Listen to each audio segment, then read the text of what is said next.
Bienvenue dans ce nouvel épisode de Graines d'étoiles. Je suis ravie d'être avec Léa aujourd'hui et c'est l'épisode, je crois, que j'enregistre le plus à distance avec le plus de décalage horaire depuis le début de Graines d'étoiles puisque moi je suis à Oslo et Léa à Bali. Bienvenue à toi Léa, ravie de te recevoir sur Graines d'étoiles. Bah, écoute, merci à toi. C'est vraiment une joie d'être là, de pouvoir participer à ce podcast et à ton énergie. Je suis vraiment heureuse de te rencontrer dans cet espace, avec malgré la distance. Alors petite précision, comme on est à distance et pas chez nous complètement l'une et l'autre, on espère que le Wi-Fi va permettre un bon son tout le long de l'épisode. Mais on croise les doigts pour que la technique soit avec nous dans, dans cet enregistrement. Pour vous présenter rapidement Léa, je l'ai découverte sur les réseaux sociaux en fait, et j'adore son approche qui est à la fois humble et hyper engagée du vivant et de l'invisible. Aujourd'hui, elle est plutôt spécialisée dans la communication animale, et du coup, je suis ravie aujourd'hui d'échanger avec elle plutôt sur le thème de la communication avec le vivant en général, mais j'imagine qu'on va aussi beaucoup aborder la communication animale et ce pont qu'il y a entre le visible et l'invisible en fait. Avant qu'on rentre vraiment dans le cœur du sujet, je vais te laisser peut-être nous en dire un peu plus sur qui tu es, sur ce que tu as envie de nous dire. Ça marche. Alors, c'est toujours une très très grande question et je trouve que plus on travaille sur soi et plus on est en lien avec l'invisible et on fait tout ce chemin-là, le moins on arrive à répondre à cette question. Moi, personnellement, c'est vrai que je trouve ça très difficile, mais ce que j'ai envie de dire, c'est que qui je suis, la première chose qui me vient, c'est une immense amoureuse des animaux qui a grandi en Afrique.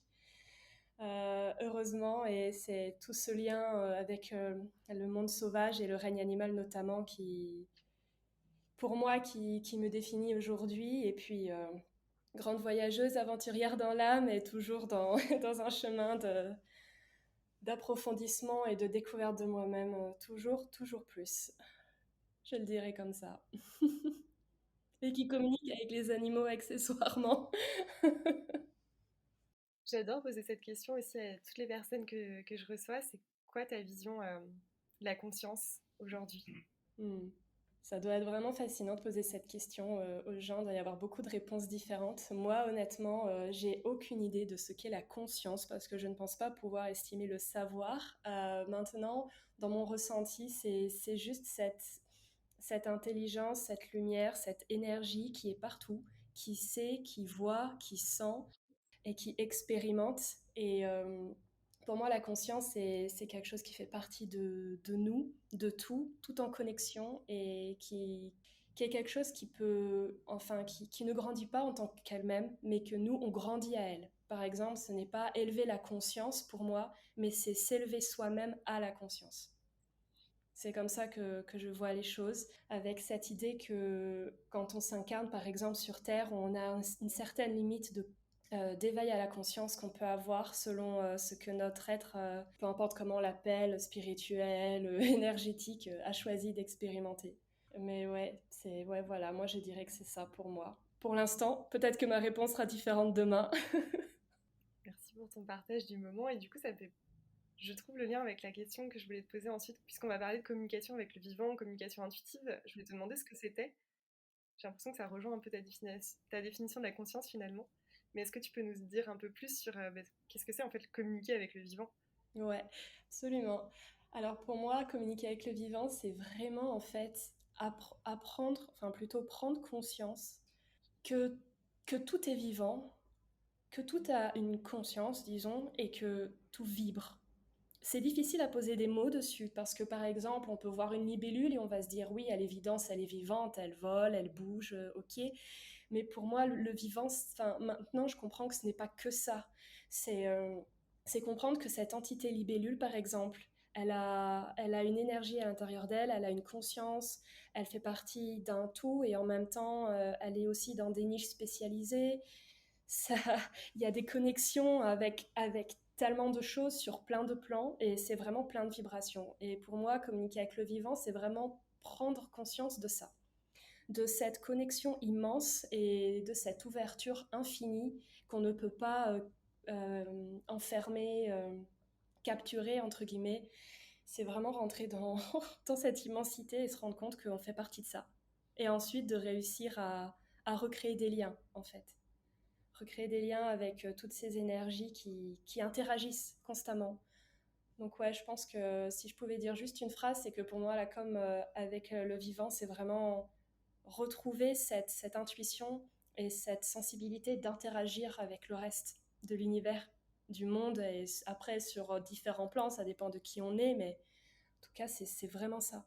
C'est comme si c'était plein d'énergies différentes, de couleurs différentes qui étaient continuellement en mouvance et en reliance. Et voilà. Je suis partie loin. C'est très bien. J'avais une image qui se dessinait au fur et à mesure. Merci pour ce partage. C'est une partie de ce que tu fais au quotidien finalement à travers ton métier, en tout cas ce que tu fais au quotidien. Est-ce que c'est quelque chose que tu as toujours eu, cet éveil aux différentes couleurs autour de toi, ou c'est quelque chose que tu as construit, perçu au fur et à mesure? Bien que tu nous en dises un peu plus sur ton parcours vis-à-vis de ça. Ça marche. Alors, non, c'est pas du tout quelque chose que j'ai eu depuis que je suis enfant, par exemple. En tout cas, pas que j'en ai conscience, parce que comme on le sait, en tout cas, on est tous éveillés à ces choses-là, connectés à notre intuition et au reste du vivant. Les enfants le sont énormément, les animaux et tout ça. Mais on le perd, donc moi, je n'ai pas cette mémoire quand j'étais enfant de parler concrètement avec les animaux ou autre chose. Donc c'est venu à moi il y a 2 ans et quelques, je sais plus trop. Et c'est plutôt un parcours, un travail que je mets en place petit à petit, qui s'est présenté à moi et que je continue d'affiner. Et avec le temps, ben, je perçois plus ou je perçois moins, et puis je perçois différemment. Mais c'est pas quelque chose que j'ai, entre guillemets, eu d'inné consciemment depuis longtemps. Et c'est vrai qu'il y a beaucoup de personnes qui me disent souvent: oh là là, tu as un don extraordinaire et tout, quelle chance tu as, ça doit être trop beau, c'est trop bien, t'as trop de chance et tout. Mais en fait, voilà, après, c'est très bateau de le dire, mais c'est vrai que c'est pas un don. Rien d'extraordinaire en tant que par rapport à moi. Extraordinaire en tant que ce que c'est, puisque c'est merveilleux et sacré. Mais moi, ça ne me rend aucunement extraordinaire. Et en fait, c'est quelque chose qu'on peut tous faire de nos manières, à nos niveaux, avec le temps qui nous est propre. Mais en tout cas, c'est possible pour tout le monde de se reconnecter à cette part. Et moi, c'est ce qui m'est arrivé il y a 2 ans. Je cherchais des stages pour les animaux sauvages en Afrique, puisque j'ai toujours voulu retourner en Afrique quand je suis partie à 16 ans. Et en fait, j'étais tombée sur une offre de stage d'une femme française qui vivait au Kenya, Astrid Clavé. Et en fait, en France, elle faisait une session de initiation à la com animale. Et en fait, ça a été pour moi une révélation, dans le sens où j'ai toujours voulu communiquer avec les animaux, bien sûr, hein. En tant que quelqu'un qui aime les animaux, c'est pas du tout original. Et en fait, comme elle vivait en Afrique, je lui ai fait confiance tout de suite. Pour moi, ça a fait un lien, donc je me suis dit, elle est forcément top, allez, c'est bon, en plus elle connaît l'Afrique, donc j'y vais. Et puis c'est elle qui m'a fait découvrir ça. Je pensais pas que c'était possible, évidemment, comme bon nombre d'entre nous. Puis quoi encore, n'importe quoi. Pourquoi est-ce que toi t'arriveras à faire un truc pareil? Un peu dans cette croyance limitante que si on l'a pas depuis la naissance, c'est qu'on n'est pas capable. Qu'en fait, c'est pas vrai. Et donc à la suite de cette initiation, j'ai eu beaucoup de mal à communiquer avec les animaux, en fait, parce que j'essayais tellement de suivre le protocole, les façons de faire, ce que les autres enseignent, que du coup, ben, je voyais que dalle, j'y arrivais pas, ça m'énervait. Et puis j'ai dit, ok, c'est bon, je m'en fous, j'abandonne tout et je vois comment je fais à ma sauce. Et puis à partir de là, ça a été tout un travail, et puis finalement, ça a été beaucoup plus fluide. Et c'est venu à moi comme ça. Et depuis, bah, je n'arrête pas de continuer d'apprendre, parce qu'on n'arrête jamais d'apprendre à communiquer avec le vivant. C'est quoi le plus gros, les plus gros apprentissages que ça t'a permis, cette ouverture sur le vivant?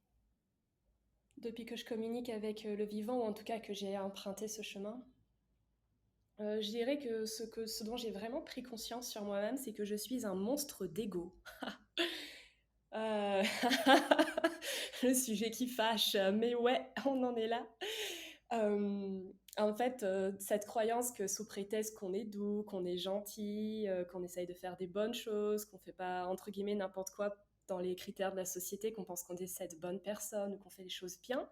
Et en fait, se rendre compte que non, que même là-dedans, on est rempli d'ego, quand par exemple on est tellement dans l'émotionnel avec l'animal qu'on le manipule affectivement sans même s'en rendre compte, ou qu'on est dans ce complexe du sauveur pour aider les animaux alors qu'ils n'ont pas forcément besoin, parce qu'on pense qu'ils sont faibles et fragiles et victimes et qu'il faut forcément, comme nous on est humains, on est plus fort, qu'on agisse.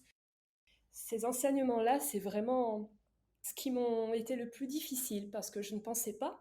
Tu sais, ce genre de pensée qui te dit, ah quand même, moi je suis sympa, je suis une bonne personne, je suis gentille, je fais pas de mal aux animaux, je suis un bon humain, mais en fait, tu te rends compte que tu fais plein de conneries pour dire les choses comme elles sont. Et en fait, t'es gavé d'ego, ce qui est juste normal, c'est le job de le voir et d'aller au-delà. Mais c'est vrai que c'est un gros travail parce qu'il est présent là où on s'en douterait même pas. En tout cas pour moi, à mon niveau où j'en étais. Et je dirais que c'est vraiment ça mon plus gros enseignement et que je continue de bosser dessus. C'est vraiment une déconstruction incroyable. En fait, c'est ça, c'est l'enseignement du vivant, c'est comment on dérape en fait et qu'en fait on pense qu'on sait mais on sait pas. On pense qu'on est mais on n'est pas, qu'on comprend alors qu'on comprend pas. Et c'est toute une suite de travail de déconstruction au final. Pour moi en tout cas. Est-ce que tu crois que tu auras un exemple pour que... Ouais, un exemple, je sais pas, comme ça, c'est un peu chaud, mais... Alors un exemple de ce que je dis, ben, par exemple, regarde, tout simplement pour reprendre le complexe du sauveur, je vais parler de ça parce que c'est vraiment moi quelque chose qui m'a profondément frappé personnellement dans ma vie du coup, avec ce chemin de la com animale et de la com intuitive en général. J'ai toujours été quelqu'un qui était, bah, du coup, comme amoureuse des animaux, très révoltée par l'injustice de la souffrance animale. Les parcs animaliers, c'est pas bien. Les animaux dans les zoos, ils sont forcément tous malheureux.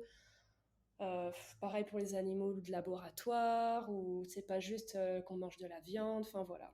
Dans tout ce genre de pensée qu'en tant que protecteur, entre guillemets, de la cause animale, on peut avoir.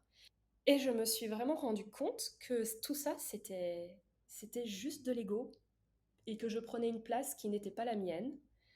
Parce qu'en fait, ces animaux, en fait, je n'avais pas cette conscience que ces animaux, ils ont, comment dire, donc je n'avais pas cette conscience que même dans les animaux, il y avait des âmes, enfin voilà, de la conscience, des énergies, qui savaient très bien, elles, pourquoi elles étaient là et qui faisaient leur expérimentation.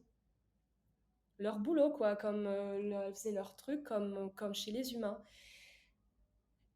Et en fait, j'ai compris que quand j'étais dans cet instinct enfin cet instinct, pas cet instinct, je dirais cette croyance, cette dérive de juger la situation d'un animal en disant que forcément c'était pas bien ce qu'il vivait, ou que c'était pas juste, ou que c'était une mauvaise chose, j'étais juste dans un jugement pur et simple.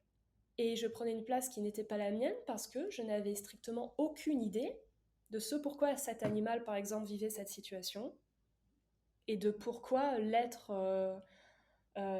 énergétique, peu importe qu'il y a à l'intérieur, de pourquoi lui, il vit ça.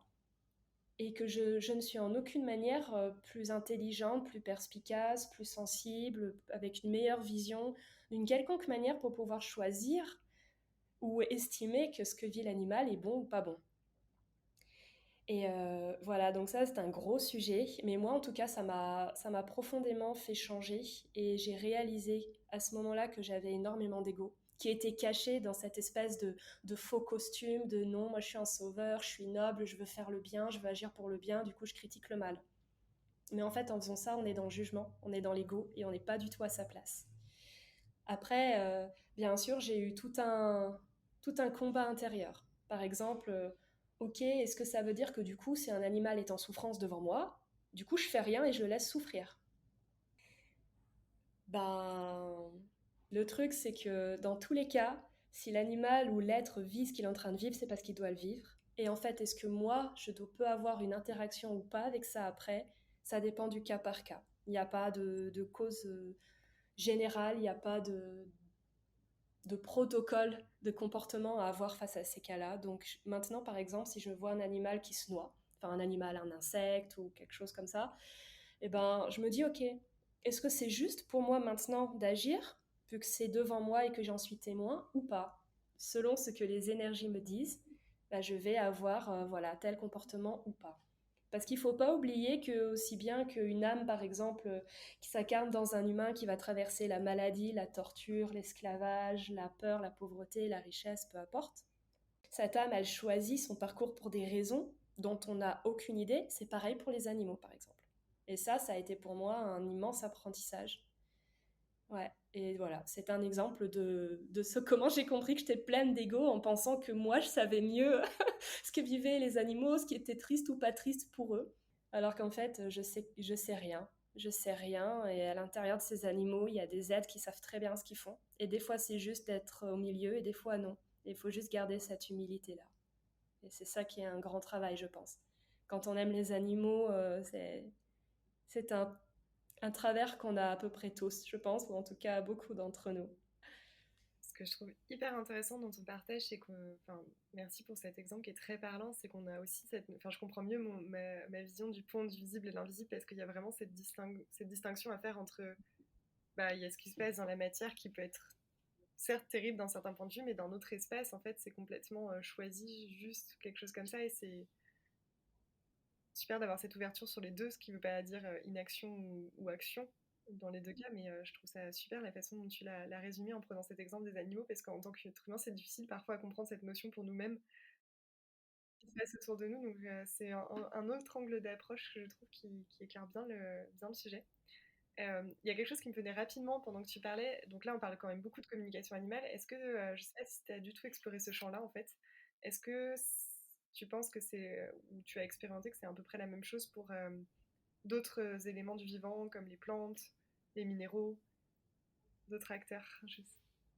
Alors déjà pour le minéral, moi personnellement, c'est pas quelque chose avec lequel j'ai beaucoup de connexion pour l'instant. En tout cas, il y en a beaucoup qui sont dans la lithothérapie, ce lien au minéral. C'est vrai que moi, c'est pas, j'ai pas encore vraiment des fibres avec ce règne-là pour l'instant, en tout cas. Euh, mais avec les plantes, oui, tout à fait. Avec les arbres, les fleurs, l'herbe.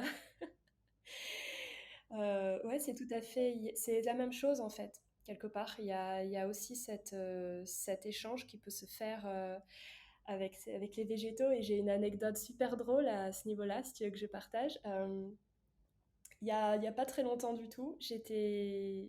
Déjà, je veux dire que je communique pas énormément avec les végétaux parce que bien sûr, comme toutes mes journées, je passe avec les animaux au niveau du boulot. Enfin, quand je travaille, je prends pas assez le temps d'aller me connecter au végétal. Je prends note et je vais le faire. Mais il y a pas si longtemps, j'étais chez ma mère et je faisais le ménage chez elle et tout. Ok, normal, je passe la spie, je fais de la musique dans les oreilles et tout, dans mon mental comme il faut. Et puis tout d'un coup, j'entends elle s'occupe plus de nous. Alors je me lève, je me dis bah merde, mais c'est qui raconte ça? Et en fait, je suis devant ces orchidées. Elle a toujours eu de magnifiques orchidées et depuis quelques temps, c'est vrai elles sont toujours pareilles, mais elles dégageaient une énergie différente. J'étais trop étonnée. Et quand je les ai regardées, quand je les ai regardées, c'est revenu cette phrase, elle ne s'occupe plus de nous comme avant. Et là, je me suis tout naturellement retournée vers ma mère et je lui ai dit, bon maman, maintenant tes orchidées, il faut que tu t'en occupes parce qu'elles sont délaissées, elles manquent d'amour, alors dépêche-toi, vas-y, va gérer tes orchidées. Et là, elle a dit, ah, c'est vrai que ça va faire quelques semaines que je les regarde plus du tout. Donc c'est un exemple tout con, quelque part, très simple, mais c'est un exemple d'échange que j'ai eu avec le végétal qui m'a marqué dernièrement en tout cas parce que pour le coup je l'ai pas du tout cherché. C'est vraiment venu tout seul à moi, peut-être parce qu'elles en avaient vraiment besoin et que j'étais là à ce moment-là et que j'étais disponible sans le savoir. Et c'est arrivé. Mais ça peut arriver aussi en se baladant dans la nature ou en cherchant intentionnellement à créer le contact, bien sûr. De toute façon, il y a des gens qui disent que quand on communique avec les animaux, on ne peut pas le faire avec les plantes ou vice-versa. Ou pire, il y a des gens qui disent que si on communique avec les animaux, on ne peut pas le faire avec les siens. Il y a plein de croyances limitantes qui sont partout. Moi, j'ai juste envie de dire que quand on travaille ce lien au vivant, c'est juste à tout, en fait. C'est possible avec tout. Après, attention, faut pas penser, je pense que on peut se relier avec tous les règnes de la même manière. Je pense qu'il y en a qui vont avoir plus de fibres avec un règne, d'autres avec un autre, selon qui ils sont, quelles sont leurs énergies, pourquoi ils sont sur Terre. Voilà, ça peut varier, c'est quelque chose qu'il faut accepter aussi. Mais en tout cas, c'est quand on travaille la communication intuitive, ou qu'on la travaille plutôt qu'on la découvre et comment dire, qu'on l'explore consciemment, c'est pas fermé dans une boîte pour un règne ou une espèce ou d'une manière de faire. Ça touche totalement les végétaux et les minéraux et la terre, les éléments aussi, le vent, le feu. ils ont tous des choses à passer, on est plus ou moins sensible selon qui on est, à quelle étape de vie on est. Mais moi, ça m'arrive de temps en temps de prendre le temps, d'écouter le vent. C'est vrai que souvent, je me plains du vent, parce que quand je suis en France, je suis dans un endroit où il y a du vent tous les jours. Et ça m'agace, parce que c'est très désagréable. Et après, je me mets une petite baffe et je me dis, mais attends, le vent, il est là pour quelque chose. Hein. Et du coup, je me pose et juste, je laisse venir. En fait, c'est juste ça.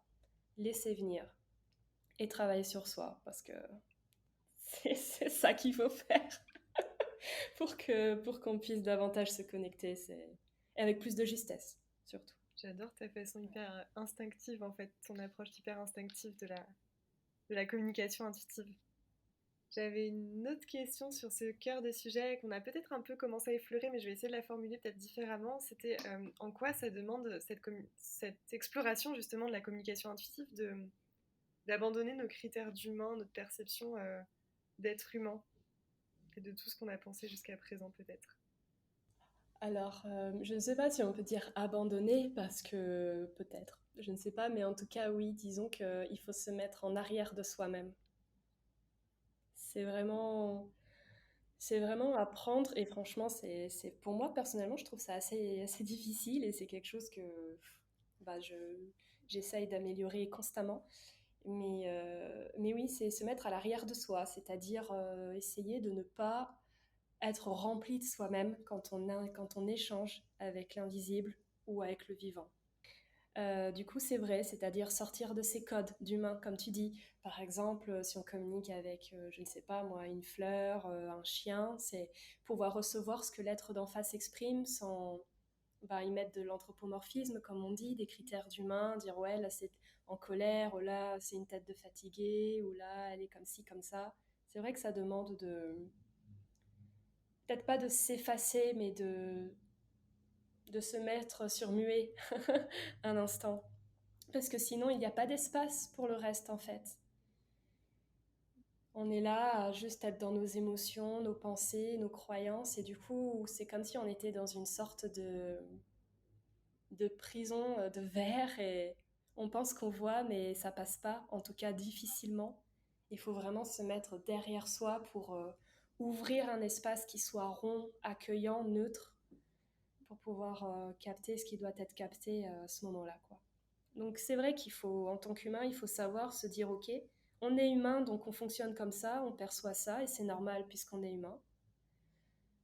Mais en même temps, il faut aussi comprendre quels sont nos travers d'humain pour pouvoir ensuite les mettre de côté et accueillir le reste.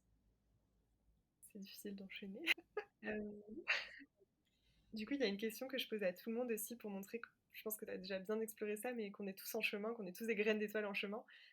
C'est quoi tes challenges aujourd'hui? Alors liés à ce thème ou pas du tout en général dans ton quotidien aujourd'hui? Mes challenges. Ah, j'ai l'impression que j'en ai des milliers. J'ai pas le temps de parler de tous, faut que j'en trouve un ou deux. Alors, mon gros challenge pour moi, c'est de réussir à être de plus en plus juste dans ma pratique de communication intuitive, mais aussi en général dans ma vie avec moi-même, avec les énergies, pas forcément au niveau du travail, bien sûr. La communication intuitive, c'est quelque chose qui fait partie du quotidien, de la vie. Et réussir à amener de la justesse, parce que je réalise de plus en plus qu'on pense qu'on est juste, mais on l'est jamais. En tout cas, je pense à 100%, et on peut toujours être plus juste. Et c'est ça mon gros challenge, parce que c'est vrai que je trouve que c'est très difficile de réussir à se rendre compte quand on manque de justesse. Et c'est pas évident de voir quand on est en train de mettre notre croyance ou notre émotion sur ce qu'on capte, ou qu'on essaye d'être pénétrant plutôt que réceptif pour avoir une info, c'est-à-dire ah vas-y tronc d'arbre, dis-moi quelque chose, vas-y parle-moi. Qu'en fait on est hyper pénétrant, c'est comme si on envoyait une flèche plutôt que juste être là, de se présenter, demander l'autorisation et recevoir. Et est-ce que quand on reçoit vraiment ce qui doit être reçu? Est-ce qu'on y met un peu de notre touche? Est-ce qu'on influence? Voilà. Je trouve que ça, c'est vraiment une balance à trouver qui est super difficile, personnellement en tout cas. Et c'est un de mes gros challenges. Et plus je fais de la communication intuitive, et plus je me rends compte que j'ai du boulot à ce niveau-là. Parce qu'on peut toujours aller plus loin et travailler cette humilité en soi pour être vraiment juste, entre guillemets, neutre. C'est vraiment, je trouve, difficile parce qu'évidemment, j'ai un mental, j'ai un corps émotionnel, je traverse des choses, enfin, je suis humaine comme tout le monde, donc forcément, c'est pas évident de trouver cette neutralité pour être juste. Donc ça, c'est un de mes challenges, notamment que dans mon travail, du coup, actuel de communicante animale, c'est difficile parce qu'il y a quand même cette pression d'une certaine manière qu'il faut faire entre guillemets les choses bien. Évidemment, quelqu'un nous fait confiance pour communiquer avec un animal et surtout l'animal, lui, nous fait confiance pour communiquer avec lui et transmettre les bons messages. C'est quand même une grande responsabilité puisque les conséquences qu'il y aura après sur la vie de cet animal, ça dépendra quand même de ce qu'on aura transmis au gardien. Donc c'est vrai que c'est pas forcément évident parce qu'il faut quand même être sûr de soi, entre guillemets, pas trop, suffisamment pour avoir confiance en ce qu'on fait, mais aussi pas trop pour toujours se remettre en question et se dire ok, faut quand même pas abandonner l'animal. Il faut être dans le service à l'animal, c'est ça le plus important. Pour l'animal en tout cas, hein, je parle pour moi dans ma vie professionnelle et personnelle. Il faut être au service d'eux. Et ça, c'est quelque chose que je trouve qui est un peu difficile parce qu'il n'y a pas de limite, il n'y a pas de contour. Du coup, on ne sait pas trop quand on dépasse pas. Bon, maintenant, avec ma pratique, j'arrive à sentir à mon niveau que c'est juste, que là, je suis bien placée, là, non, je vais le faire plus tard, ou je retravaille sur moi. J'arrive à trouver une petite balance, mais encore une fois, elle est, je pense, pas vraiment trouvée et qu'il y en a pour toute une vie de recherche, de ressenti, d'apprentissage. Donc voilà, ça, c'est mon premier gros challenge. Et si je peux en dire un deuxième, c'est que j'ai un rêve que j'ai envie de vivre, mais qui me semble super dur à, euh, à parvenir. Et rien que là, je suis en train d'exprimer une croyance limitante. Alors surtout, faites pas comme moi, c'est très nul. J'aimerais énormément apporter la communication intuitive dans le monde sauvage, avec les animaux sauvages, parce que c'est vraiment ma passion, mon amour, mon lien, la vie sauvage. Et j'aimerais réussir à faire ce que je fais aujourd'hui, mais pour des animaux sauvages, dans des refuges, des organisations à l'étranger, éventuellement en Afrique, ce serait bien. Et donc ça, c'est aussi mon gros challenge. Réussir à faire tout ce que je dois faire pour sortir de ma zone de confort, pour me donner les clés pour arriver à vivre ce rêve. Et c'est vrai que sur le papier, ça a l'air difficile, mais au fond, communique bien avec les animaux, les plantes et le feu, alors pourquoi pas, hein? Pourquoi pas les animaux sauvages? Bah écoute, en tout cas, j'allais te poser la question du rêve, donc c'est parfait. Merci de partager. Je trouve toujours ça trop beau quand on partage ses rêves. Ça te semble tout de suite plus accessible aussi. Et oui, mais ça l'est en plus. Ça l'est. On a toujours peur parce qu'on a la pression, le rêve, on le met très haut et on se met beaucoup de stress, beaucoup de limites. Alors qu'au fond, là j'ai dit que c'était très dur, mais au fond, tout ce qu'il me faudrait, c'est quoi? Aller dans le premier refuge en Afrique et dire salut, je fais de la com animale, ça vous parle ou pas? Je peux le faire gratuitement avec vos animaux, ça vous aide ou pas? Ok, et puis on continue. Croyez en vos rêves et bougez-vous le derrière pour les obtenir parce qu'au fond, tout est possible. Faut juste y mettre l'énergie. Rappel à soi-même en même temps. C'est ça. Je rappelle à moi-même, je suis la première concernée de cette leçon.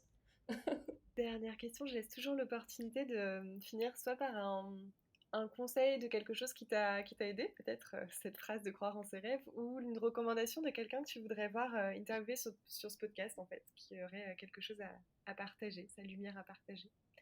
Conseil ou recommandation, les deux, tu as le choix. Ça marche. Du coup, je vais partir sur conseil. Conseil de moi, hein, qui n'est pas un conseil universel. Donc, du coup, ce qui m'a aidé pour les deux, ce qui m'a aidé à la fois pour accueillir mon envie de mettre mon énergie pour avoir la vie que je veux avoir et pour réussir à développer mes ressentis en communication intuitive, ça a vraiment été de me mettre de grosses claques. Et ça, j'en parle parce qu'il y a beaucoup de... dans tout cet environnement, il y a beaucoup de voilà, il faut se faire du bien, il faut être gentil avec soi, il faut voir des gens qui sont tout doux, tout mignons, ça aide, ça caresse dans le sens du poil, on se sent bien, on se sent rassuré. Et c'est vrai, ça reste important, il faut du yin, il faut de la douceur et tout. Mais j'y rencontre aussi beaucoup de personnes qui ont peur de se prendre des baffes, de voir leur part d'ombre, de comprendre qu'ils sont, comment dire, d'une manière modérée, voilà, qu'il y a des ombres à l'intérieur qui font qu'on n'a pas forcément les bonnes pensées, les bonnes énergies, les bons comportements, qu'on a des souffrances qui ne sont pas guéries, qui amènent telle attitude, telle croyance limitante, tel blocage dans la vie, tel cercle qui se répète. Et beaucoup ont peur de se lancer là-dedans. Je connais des gens qui n'osent pas faire une demande de communication animale parce qu'ils savent que leur animal peut dire des choses sur eux, leur donner des conseils, et ils ont peur d'affronter ça. Mais en fait, c'est ça qui aide. Pour moi, dans mon vécu, c'est ça qui fait grandir. Et moi, si je n'avais pas vécu beaucoup de difficultés, de claques, de remise en question, de là, tu vois, ce que tu fais, c'est pourri. Là, tu vois, ce que tu fais, c'est pas bon du tout. Ou là, tu abuses. Ou là, tu es en train d'utiliser le pouvoir, tu te rends pas compte, tu manipules sans même le savoir. Ou alors, enfin voilà, je suis honnête, mais c'est vrai, comme par exemple, on a une grande souffrance, on veut pas aller dedans. Évidemment, qui c'est qui a envie de souffrir consciemment et ouvertement, mais pourtant, c'est aller dedans et, et ce qui va en ressortir qui va aider à avancer.